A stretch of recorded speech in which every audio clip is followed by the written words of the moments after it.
Sejam bem-vindos e bem-vindas ao podcast Além das Letras, uma produção do Grupo Ciranda Cultural.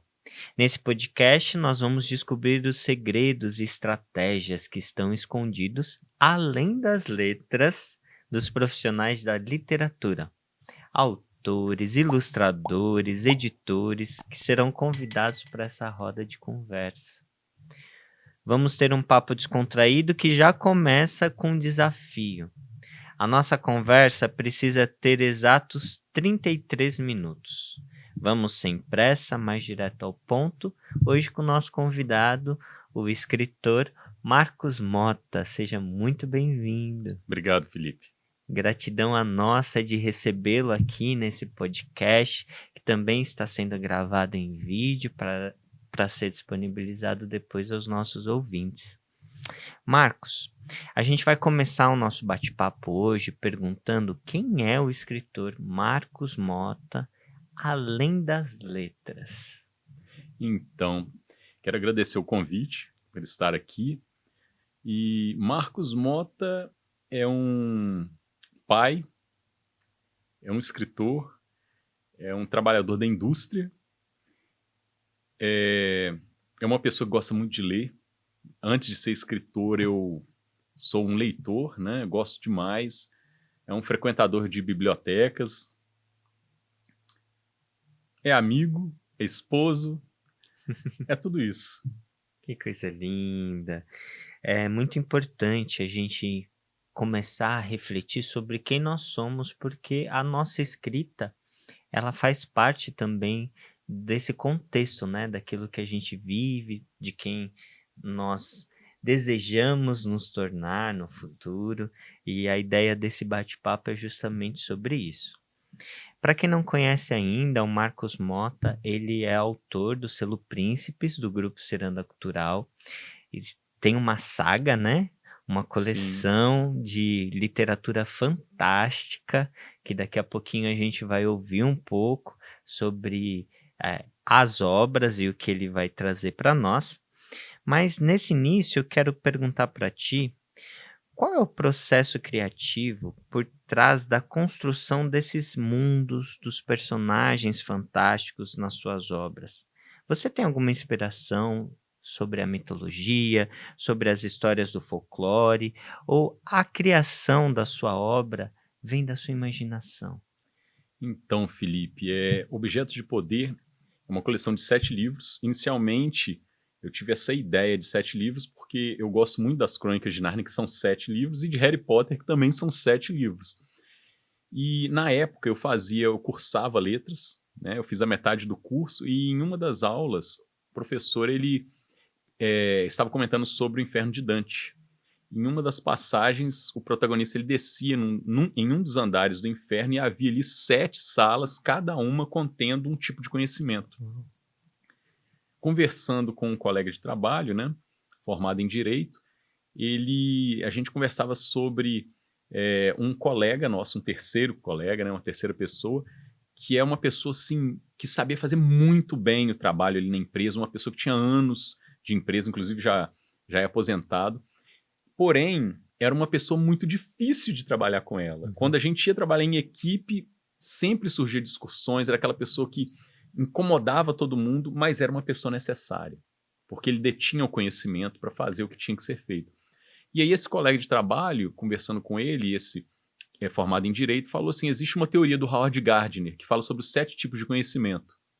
Eu achei aquilo curioso. E aí ele falou, ó, todo mundo é muito bom em 1 ou 2 tipos de conhecimento, mas mais ou menos bom em 3, 4, e é péssimo em 1 ou 2. Ninguém é bom em todos os tipos de conhecimento. Eu achei aquilo curioso, e por serem 7 tipos de conhecimento, a teoria inicial do Howard Gardner, eu fui para o Google procurar essa teoria. E eu casei a teoria do Howard Gardner nessa conversa com aquela passagem do Inferno de Dante, das salas contendo os conhecimentos. Eu falei, eu vou criar uma coleção de livros que vai falar sobre 7 objetos, cada objeto ligado a uma área do conhecimento humano, e os protagonistas dessa saga eles vão em busca desses objetos. E daí que surgiu, a ideia inicial foi essa que eu te falei.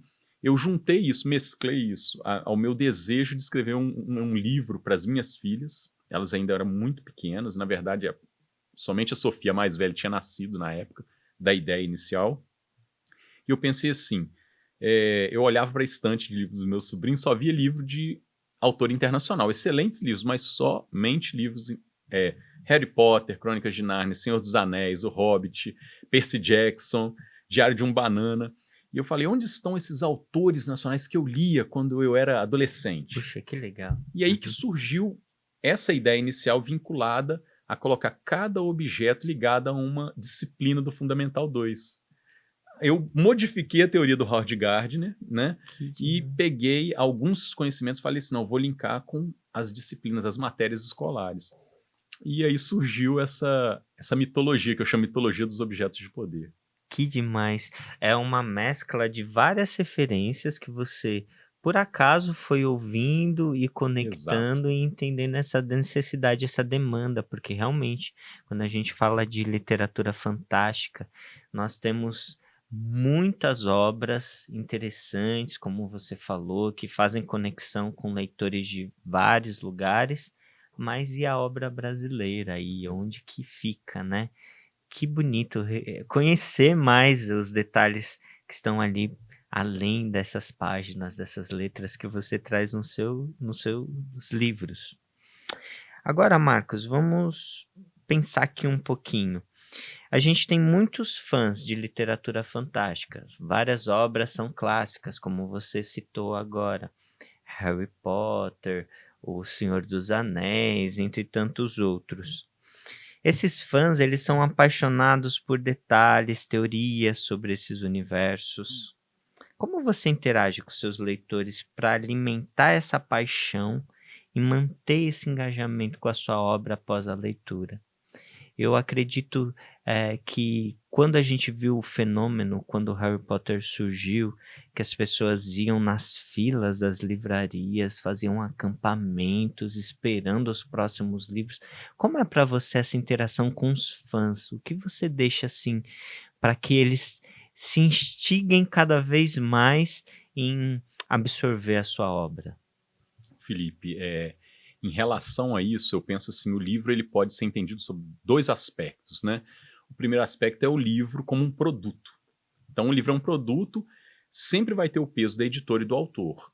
Como um produto, a editora ela tem um peso maior, porque ela determina a ilustração, a capa, o miolo, se vai ter ilustração interna, a gramatura da folha, todos esses aspectos. E existe o livro sob o aspecto de que ele é o quê? Ele é a mensagem que ele carrega, ele é aquele conjunto de palavras, de parágrafos, né, que contém a intenção do autor. O que um autor, e nesse segundo aspecto, o autor ele tem mais peso do que a editora. A editora também tem peso no copydesk, na revisão. Quando a Michelle, né, me manda lá uma mensagem, a gente senta numa reunião ali. Michelle é É a editora, né? editora que dá Príncipes. Eu adoro quando a gente senta para conversar. Ela fala assim: olha, ela me manda umas sugestões. Nesse momento aqui, o que você acha da gente colocar dessa forma? Então, a editora também tem um peso nesse segundo aspecto do livro, como essa coisa mais, vamos dizer assim, mais artística e menos produto, né? Um produto. E o autor ele é determinante nesse momento. E o que faz essa conexão com o leitor, creio eu, acredito eu, é a forma de se contar a história, a forma de você juntar as palavras para você fazer as descrições, a construção do personagem, a construção do seu universo. Eu sempre recebo mensagens dos leitores, né, ainda mais depois de um lançamento como nós tivemos recente do Resgate do Paladino, principalmente. E o que eu tento fazer é esse feedback, esse retorno que eles me dão, eu dar também um feedback como autor e tentar fazer a coisa, o hype se manter ali depois dos eventos. Eu recebo também muito contato de bibliotecários, professores de língua portuguesa e literatura. E acredito que o fenômeno Harry Potter, ele é uma obra muito bem escrita, é uma obra que ela não se prende apenas a o que está linear ali no texto. Harry Potter possui muitas figuras simbólicas e que são poderosas, e por isso ela conquista o coração do leitor. A minha filha está lendo os livros agora, está no 4º livro, ela já assistiu os filmes várias vezes e cada livro que ela pega, mesmo já sabendo o desfecho, ela chega para mim, ela fica encantada. E foi o que eu fiz lá atrás, quando eu determinei que eu seria escritor. Eu comecei a ler esses clássicos, essas obras best-seller voltadas para o público infanto-juvenil e comecei a caçar mesmo, na estrutura linguística da escrita desses autores, o que possuía, o que elas possuíam que tornavam esse texto tão bem-vindo para o leitor, né? Eu acho que o segredo para o escritor está aí. Por quê? Porque nós somos construtores utilizando os tijolos que são as palavras. Artesãos de palavras. Artesãos de palavras. Então, eu fiz essa pesquisa, eu sou formado em engenharia de produção, esqueci de falar no início da minha apresentação, eu sou um engenheiro por formação, eu fiz um trabalho de até medir assim, quantas páginas os livros infanto-juvenis tinham em média, quantas páginas cada capítulo deveria ter em média. É o que eu chamo de engenharia reversa. Eu peguei vários livros de autores diferentes, né, e comecei a fazer esse estudo. Cheguei em alguns padrões, em alguns resultados. Eu falei, e se eu aplicar isso em um livro? E foi assim que surgiu o Enigma dos Dados. Foi exatamente assim, através dessa engenharia reversa. E eu acredito muito que funcione, porque senão eu não estaria na Príncipes hoje, não estaria aí com esses 7 livros, né, sendo enviados para o mercado. E o mais interessante disso, de saber da existência desses detalhes, é que você está aqui disponível, que a sua obra está sendo, ainda não são 7 que já estão publicados, né? Os leitores aí estão esperando o 5º, 6º e o 7º, que vai ser a surpresa total para todos. E ter acesso ao autor, ao escritor, e esse contato muito próximo deixa a obra mais viva, né? E acaba instigando melhor os leitores da obra para que eles façam esse contato. Então, o Marcos Mota, a gente pode dizer que é um autor, um escritor acessível aos seus leitores? Sim, você falou algo interessante. Eu conversei esses dias com um professor de literatura da última escola que eu estive fazendo um bate-papo, e nós estávamos conversando exatamente isso. Ele estava falando a respeito da adoção, que a escola vai adotar, e eu falei que quando eu decidi me tornar escritor, né, eu recebi um conselho do meu irmão. Ele falou assim, Marcos, não existe mais aquele escritor que fica atrás de uma máquina de escrever, ninguém conhece, ninguém sabe nem como é que é o rosto daquele escritor. Às vezes não usa nem o mesmo nome. E eu, assim, sou bem, vamos dizer, tímido mesmo, né? Para ligar a câmera e gravar um vídeo, eu tô quebrando isso aos poucos, né? Você sabe, a gente conversa sobre isso.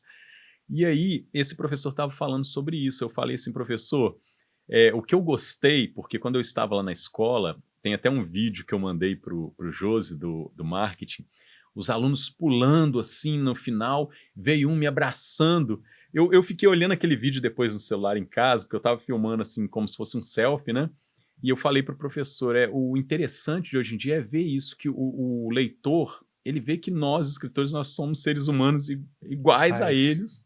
Nós passamos por crises como qualquer ser humano, nós temos nossos dilemas, né? Nós temos que estar ali no corre do dia a dia. E ele falou exatamente isso, que o bom do que a tecnologia que nós temos hoje trouxe foi isso, desmistificou e aproximou o leitor do escritor. E isso, eu acho isso fantástico, né? Porque não existe assim, um ser sobrenatural que está ali escrevendo um livro.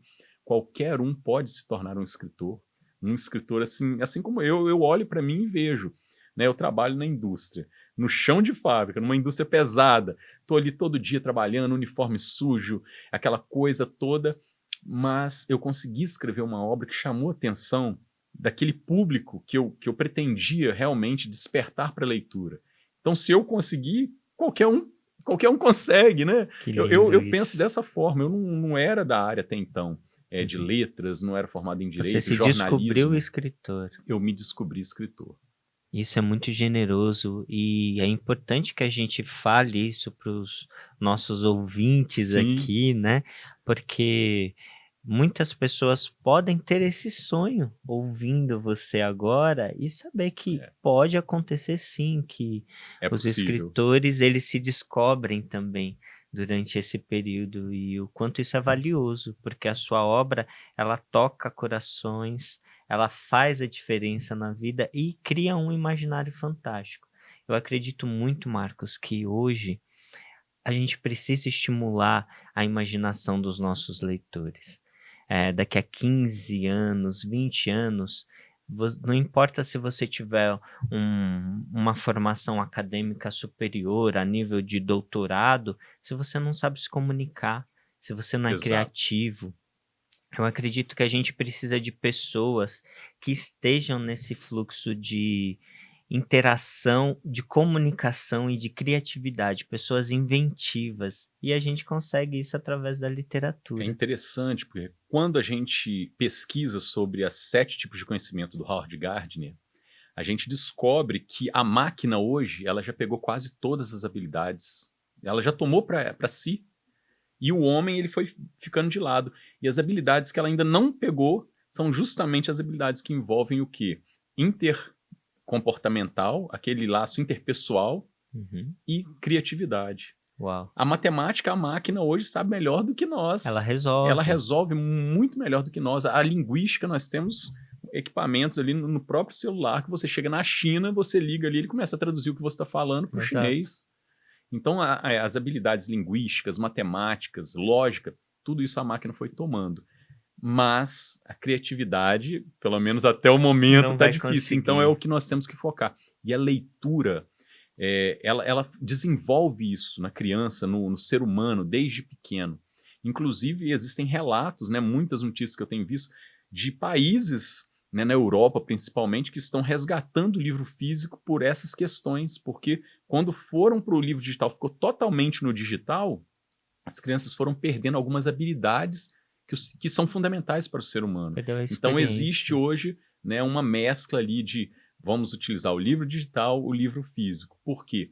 A leitura, principalmente a leitura num livro físico, né, ela desenvolve certas habilidades que o digital não vai desenvolver no ser humano. Isso responde muito àquela dúvida que muitos pensam, né? Será que um dia o livro físico vai deixar de existir? Eu acho que não, eu Eu também acredito que não. acredito que não. A experiência de você ter um livro físico, de você saber que existe materialidade naquela história, ela é muito especial e muito importante. Exato. Voltando aqui para as nossas perguntas, Marcos, em um mercado literário repleto de subgêneros, tendências, em constante mudança, como que você vê o papel da literatura fantástica na sociedade? Ela tem o poder de influenciar a forma como as pessoas pensam e enxergam o mundo? Totalmente. A literatura fantástica ela teve um boom principalmente, né, pelo menos no Brasil, depois da criação dos filmes do Senhor dos Anéis, né? Antes você tinha uma fase, depois quando vieram aqueles filmes maravilhosos, né, que foram criados pelo Peter Jackson, que foi um leitor do Senhor dos Anéis do Hobbit, quando ele era adolescente, jovem, a literatura fantástica ela foi desmistificada. Hoje ela ainda, eu acredito que hoje ela ainda não está no patamar que ela pode alcançar, que ela deve, que ela merece, né, na nossa sociedade. Mas isso tem mudado muito. Hoje nós temos comunidades enormes de leitores de fantasia, pessoas que gostam de RPG, os gamers, né? Esse pessoal todo, eles curtem. Hoje mesmo eu recebi uma mensagem, estava mostrando ali, de uma publicação minha, o camarada virou e falou assim: nossa, eu vi a postagem do seu livro aqui, pensei que fosse um jogo de cartas Magic, né? E eu lembro que Uau. meu sobrinho jogava, tinha essas cartas, eu mesmo nunca joguei, mas o meu sobrinho, ele trabalhava muito, ele gostava muito de brincar com essas cartas Magic, né? Aquelas Dungeons and Dragons, D&D, e a literatura fantástica, ela conquistou esse espaço. Hoje ela é muito poderosa, eu falo que é muito poderosa, e ela tem essa capacidade, força de modificar, sim, até mesmo comportamentos. É só você ver os vários fã-clubes que existem por aí, até mesmo de Crônicas de Nárnia, vai ter uma regravação, já fica aquela, né, hypada. Todo mundo, eu quero ver como é que é isso. Então, hoje no Brasil, nós temos, sim, um espaço para a literatura fantástica.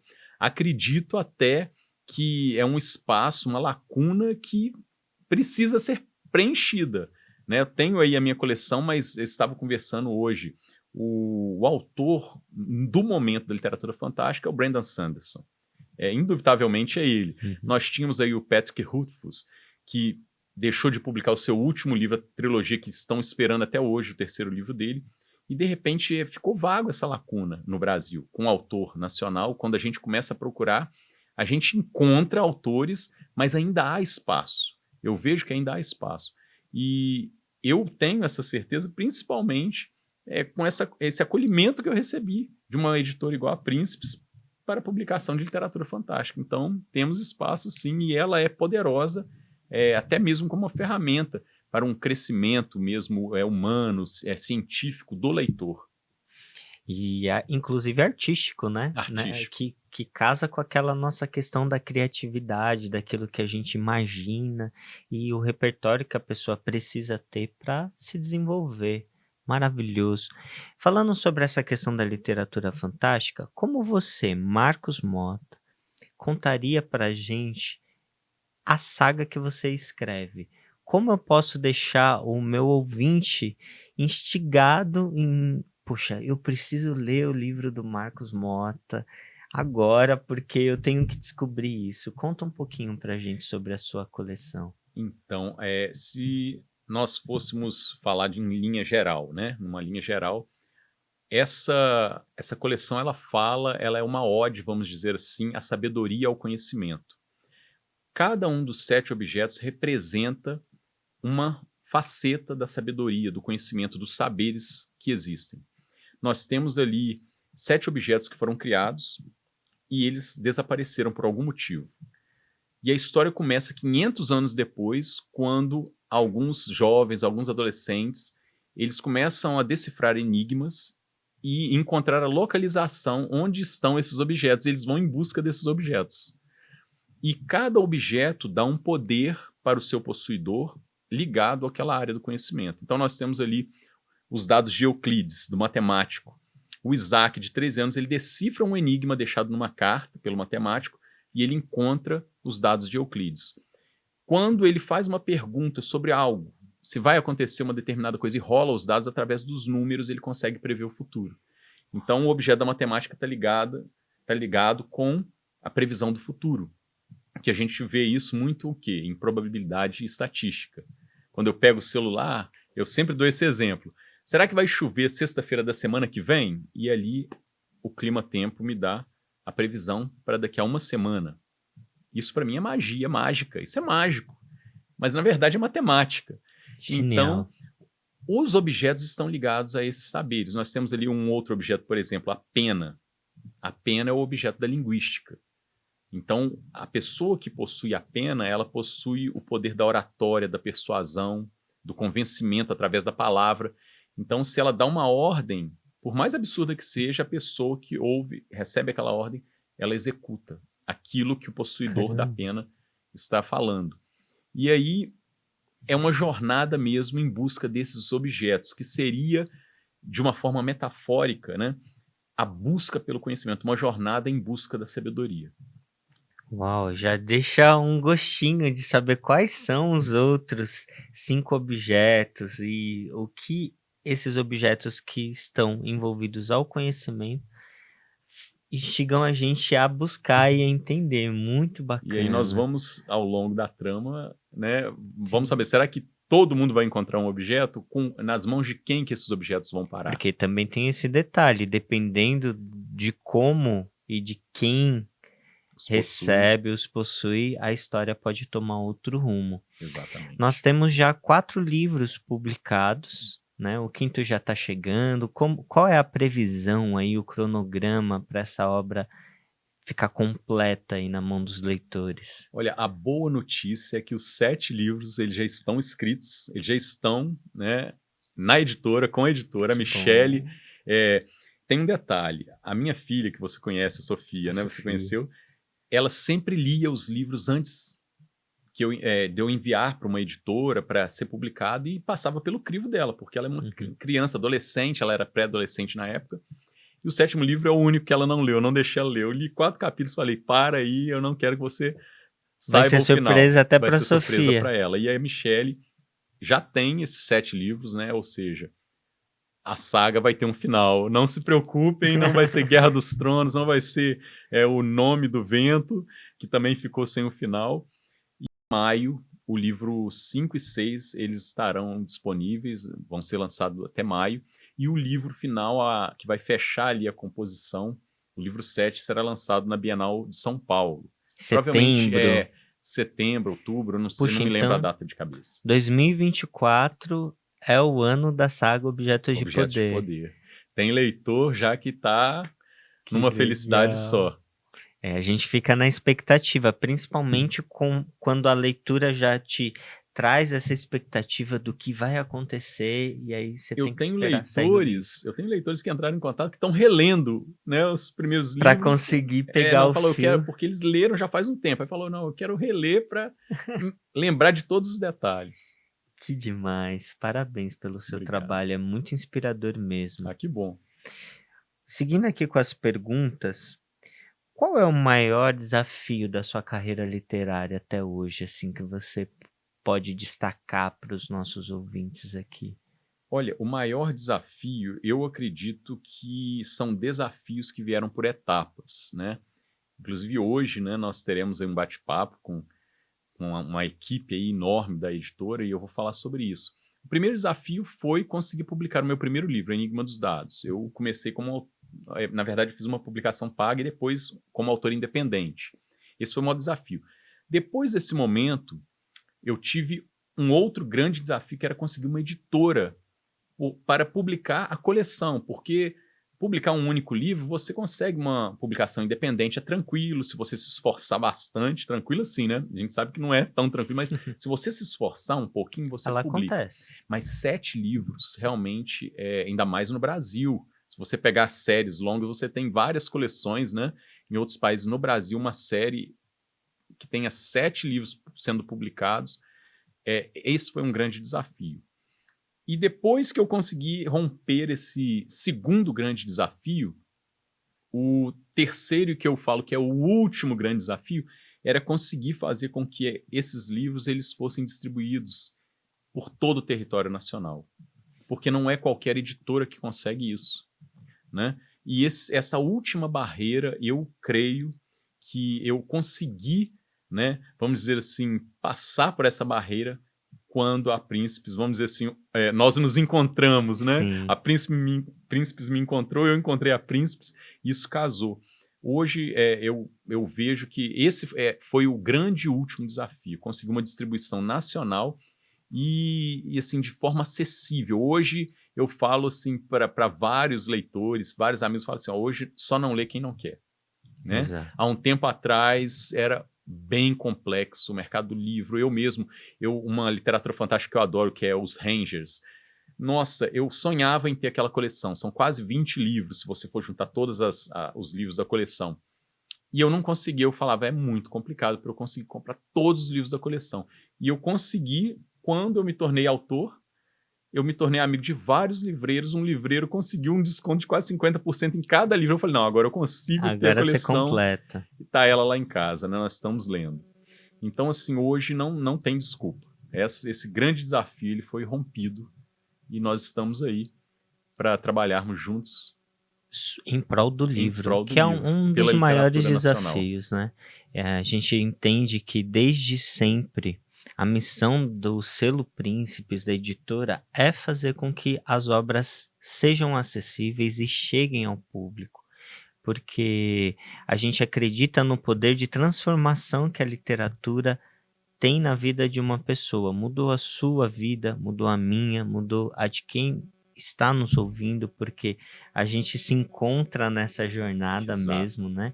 As pessoas que estão conectadas de alguma forma com a literatura. E a ideia desse podcast, desse encontro, é que ele toque outras pessoas, que estimule para que elas busquem a sua obra e as demais obras da literatura que a gente produz aqui, porque realmente ela tem um alcance muito especial, que muitas editoras e muitos autores ainda estão na busca, né, na batalha, e de Exatamente. forma acessível, porque não perdendo a qualidade, que é muito importante, né, a gente frisar a qualidade editorial, a qualidade da história e do produto final, que é o livro aí, essa coleção chegando para todo mundo ainda em 2024.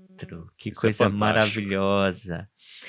Marcos, a gente está chegando ao final do nosso podcast. O desafio são 33 minutos. Temos aí quase 2 minutos e meio para fazer as considerações finais.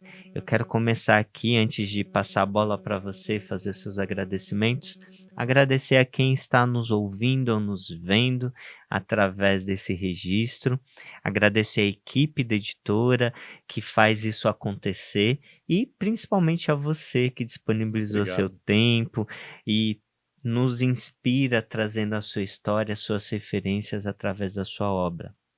Vou deixar para você encerrar nos próximos 2 minutinhos e também fazer o convite para que os novos leitores da coleção Objetos de Poder consigam se conectar com a tua escrita, com aquilo que você preza, que é essa busca pelo conhecimento e esse brilho nos olhos que dá para sentir aqui a sua paixão Sim, pela sua obra e pela literatura, principalmente por essa missão de fazer chegar a histórias de qualidade nacional para o exato. nosso público aqui e que essa coleção a gente faz votos que chegue para outros países e Olha, que um dia também chegue tanto quanto as outras obras que nós comentamos, para que elas virem aí produções cinematográficas. muito E a bacana. gente precisa disso. É isso aí. Felipe, eu quero agradecer, né? Um tempo que nós temos aí, nós vamos bater esse desafio. Aos telespectadores, aos ouvintes, acredito que o podcast também vai em áudio, né? Vai aonde? Quero agradecer a equipe, é uma equipe que fica por trás, que não aparece na maioria das vezes, mas se as pessoas que nos ouvem, nos assistem, pudessem, tivessem a ideia de tanta gente trabalhando, né? Quero agradecer a cada um de vocês, a você, né, que já tornou um parceirão, admiro demais, quero um dia ter, assim, essa desenvoltura sua para falar na frente Oh, das câmeras, eu ainda estou treinando isso, acredite. E quero agradecer ao Donaldo, a Janice, a Michele, a Ingrid, são muitos nomes. E falar para quem está nos ouvindo que é aquele clichê que tudo é possível. Quando você tem um desejo, por menor que ele seja, é possível. Existe um preço a ser pago, existe um preço a ser pago, mas quando você deseja muito algo, o preço ele não se torna um sacrifício tão impossível de se fazer, porque você vai passando pelas etapas ali e você vai vendo que vale a pena cada pequeno sacrifício, cada pequeno valor que você paga ali com a sua vida para realizá-lo. Hoje eu me sinto assim um autor realizado de ter aí a Príncipes publicando a nossa coleção. Eu espero que você que esteja assistindo, se você ler um dos livros, entra lá no @Livros Príncipes ou no escritor Marcos Mota, deixa um recado para nós, fale o que você achou, vai ser muito bacana ter o seu retorno. Muito obrigado. gratidão imensa. Chegamos aqui ao final do nosso podcast e esperamos vocês, os ouvintes e telespectadores, no nosso próximo episódio. Isso Muito aí. obrigado. Tchau, tchau, gente. Tchau.